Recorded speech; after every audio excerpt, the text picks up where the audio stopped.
ఏం పేరు మీ పేరు? శేఖర్ గౌడ్. ఇప్పుడు కాంగ్రెస్ ప్రభుత్వం ఏర్పడిన తర్వాత అనేక పథకాలు 6 హామీలతో పాటు 440 హామీలు కూడా ఇచ్చిందని చెప్పి చెప్తా ఉన్నారు. అందులో ప్రధానంగా పింఛన్స్ ఇప్పుడు చూస్తే పెంచడం జరిగిందా, ఎట్లా ఉంది అసలు? పింఛన్ పెంచుతా అని చెప్పి 4000 చేస్తా అన్నాడు, ఇంతవరకు అయితే లేదు.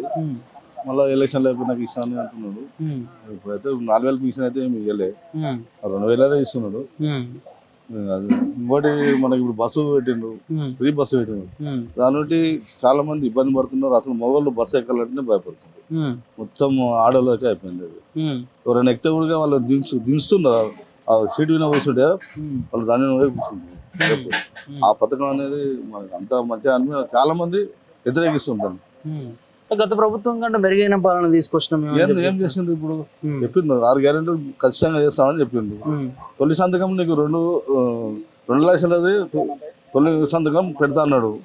డిసెంబర్ 9 తారీఖు పెడతా. ఇంతవరకు ఏది లేదు. నువ్వు దేవుని సాక్షి నేను ఇస్తా అంటున్నావు. నువ్వు నీ మీద నమ్మకం లేనది నువ్వు దేవుని సాక్షి చెప్తున్నావు. దేవుని సాక్షి ఎప్పుడు చెప్తావు? మన మీద మనకు నమ్మకం లేనప్పుడు దేవుని సాక్షిగా ఇస్తా అంటున్నావు. అలా జనాలు కొంతమంది నమ్ముతారు, కొంతమంది నమ్మరు. ఇప్పుడు నమ్ముతున్నారంటారు రేవంత్ రెడ్డి గారు. మళ్ళీ ఇప్పుడు 500 బోనస్ ఇస్తానడము, దేవుని సాక్షిగా నేను ప్రమాణం చేస్తున్నా. అది ఎవరు చెప్పాలి? అది మామూలు వ్యక్తులు చెప్పాలి.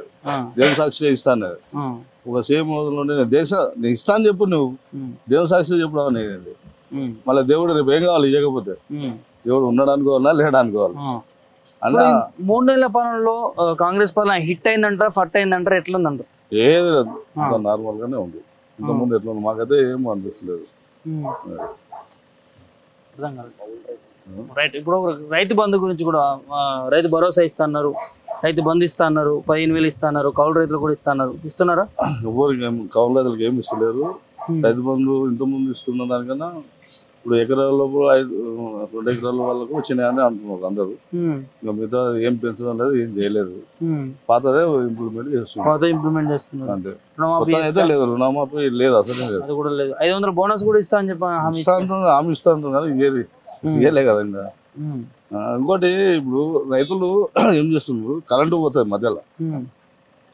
కరెంటు పోయినప్పుడు మనం ఇప్పుడు పొద్దుగాల కరెంటు పోయింది అనుకో, 9 మంది నడితే ఎల్సీ అంటే సాయంకాలం 5 గంటలకు ఇస్తా అంటాడు. అంటే అంతవరకు రైతు ఏం చేయలే. అంటే వాడు పంట ఎండబెట్టుకోవాల్సిందే. అది అది పద్ధతి కాదని రేవంత్ రెడ్డి గారికి ఖచ్చితంగా అది ఆయన తెలుసుకోవాలి. అది ఎలక్ట్రిసిటీ వాళ్ళకు ఆ మెసేజ్ ఇవ్వాలి ఆయన. అట్లా ఎందుకు చేస్తారు మీరు అని ఎల్సీ అనేది చాలా డేంజర్ చేస్తుంటారు. ఇప్పుడు నాదే ఫీజు పోయింది, ట్రాన్స్ఫారం పోయింది, వేసుకోవాలంటే ఏం చేయాలి? లైన్ మీద అడిగితే వాడేమంటాడు, నేను ఒకసారి మాకు రూల్ లేదు ఎల్సీ అయ్యానికి, ఎల్సీ ఇస్తే మాకు నోటీసులు ఇస్తుంటారు అని వాడు చెప్తున్నారు. మేము 5 ఏళ్ళ దగ్గర ఊరుకోవాలి. అప్పుడు ఇబ్బంది జరుగుతుంది, చాలా ఇబ్బంది జరుగుతుంది. ఆ విషయం రైతుగా చెప్తున్నాము.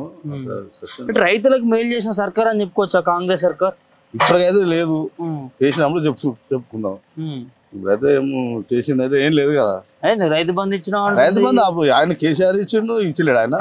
ఆయన కరెంట్ ఇస్తున్నాం అంటున్నారు. వాళ్ళు ఇచ్చిందే ఈయన ఇస్తున్నాడు. మరి ఎక్కువైతే ఏమి ఇస్తలేడు కదా. ఇప్పుడు ఆయన చేసింది కాబట్టి ఈయన కూడా చేస్తున్నాడు. ఇప్పుడు మధ్యలో కూడా కరెంట్ పోతుంది. మళ్ళీ అట్లా అంటే 9 గంటలకు కరెంట్ పోతుంది, గంట సేపు పోతుంది.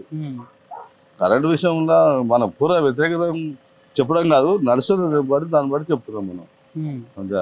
పాలన బాగాలేదంటారు. ఇప్పటికైతే ఏం నచ్చలేదు.